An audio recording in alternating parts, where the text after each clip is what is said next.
தேவனுடைய பரிசுத்த நாமத்திற்கு மகிமை உண்டாவதாக.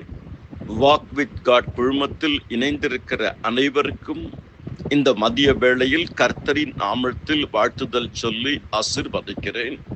கர்த்தரின் ஆசீர்வாதம் உங்களுக்கு உண்டாவதாக. தேவன் நமக்கு அடைக்கலமும் பலனும் ஆபத்து காலத்தில் அனுகூலமான துணையுமானவர்.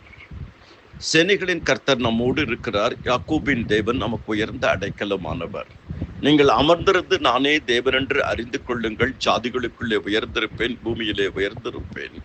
அன்பின் ஆண்டவரே, அப்பா பிதாவே, அருமை இரட்சகரே, வாக் வித் காட் குழுமத்தில் இணைந்திருக்கிற ஒவ்வொரு சகோதர சகோதரிகளை ஆசீர்வதிங்க. இந்த குழுமத்தில் நம்பிக்கையோடு இணைந்திருக்கிறார்கள். நிச்சயமாக முடிவு உண்டு, நம்பிக்கை வீண் போகாது. இந்த குழுமத்தில் இருக்கிற ஒவ்வொரு போதகமார்களை ஆசீர்வதிங்க. அவருடைய சபைகளை ஆசீர்வதிங்க. ஆண்டவரே, சபை மக்களை ஆசீர்வதிங்க. சபையின் தேவைகள், சபை மக்களின் தேவைகள், ஊழியரின் தேவைகள் சந்திக்கப்படட்டும். வேலை இல்லாதவர்களுக்கு வேலை வாய்ப்பை உண்டு பண்ணி கொடுங்க. இந்த குழுமத்தில் ஒருவருக்கு கடன் இருக்கக்கூடாது, தரித்திரம் இருக்கக்கூடாது. அப்பா, பல வருடம் திருமணமாக்கி குழந்தை பாக்கியம் இல்லாதவர்களுக்கு கற்பத்தை தொட்டு கனியை கொடுங்க.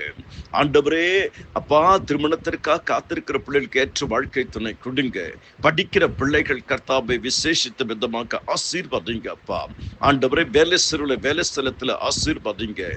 வேலைக்காக எதிர்பார்த்திருக்கிறவர்களுக்கு நல்ல வேலை வாய்ப்பு கிடைக்கட்டும்.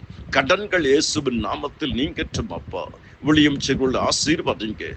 ஆண்டவரே, தனிப்பட்ட வாழ்க்கையிலும், குடும்ப வாழ்க்கையிலும், ஆவிக்குரிய வாழ்க்கையிலும், சமுதாய வாழ்க்கையிலும், பொருளாதார வாழ்க்கையிலும், கலாச்சார வாழ்க்கையிலும் மேம்பட்டு இருக்கட்டும்.